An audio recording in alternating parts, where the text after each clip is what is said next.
2025 ஆண்டுக்குள் ஒரு நாட்டில் 10 லட்சம் பேரை இழக்கக்கூடிய வாய்ப்புகள் இருப்பதாக ஒரு செய்தி வெளியிடப்பட்டிருக்கிறது. இது நம்பக்கூடிய விடயமா? உலகளாவிய ரீதியிலே நாங்கள் சொல்லக்கூடிய ஜப்பான் என்ற நாட்டிலே இவ்வருட இறுதிக்குள் 10 லட்சம் பேரை இழக்கக்கூடிய வாய்ப்புகள் இருப்பதாக எலோன் மாஸ்க் அவர்கள் தெரிவித்திருக்கிறார்கள். இதில் முக்கியமான விடயம் என்னவென்றால், அவர் பிறப்பு விகிதங்கள் மற்றும் இறப்பு விகிதங்களை அடிப்படையாக வைத்து இந்த கருத்தை அவர் முன்வைத்திருக்கிறார்.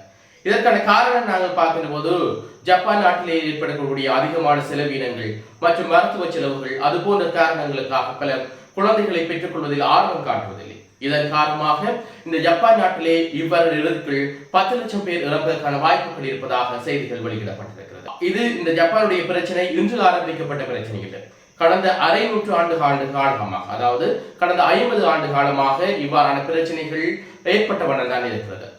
ஆனால் இதற்கெல்லாம் நிவர்த்தி செய்யும் முகமாகத்தான் எலோன் மாஸ்க் அவர்கள் தெரிவித்திருக்கிறார். இந்த ஜப்பான் நாட்டிலே இந்த இவ்வாறான பிரச்சனைகளுக்கெல்லாம் நிவர்த்தி செய்வதற்காகத்தான் ஏஐ வந்து இருக்கிறது.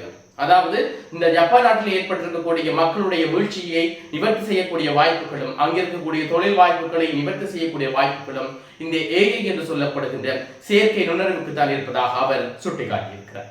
ஆகவே ஒரு நாட்டில், அதாவது இப்போதும் எங்களுடைய 2025 ஆண்டிலே 8ஆம் மாதம் நடைபெற்றுக் கொண்டிருக்கக்கூடிய காலப்பகுதியில் வெறும் ஒரு 4 மாதங்களுக்குள் ஒரு 10 லட்சம் பேரை இழக்கக்கூடிய ஒரு நாடாக ஜப்பான் இருப்பது என்பது மிகவும் ஒரு கவலைக்குரிய விடயமாகும்.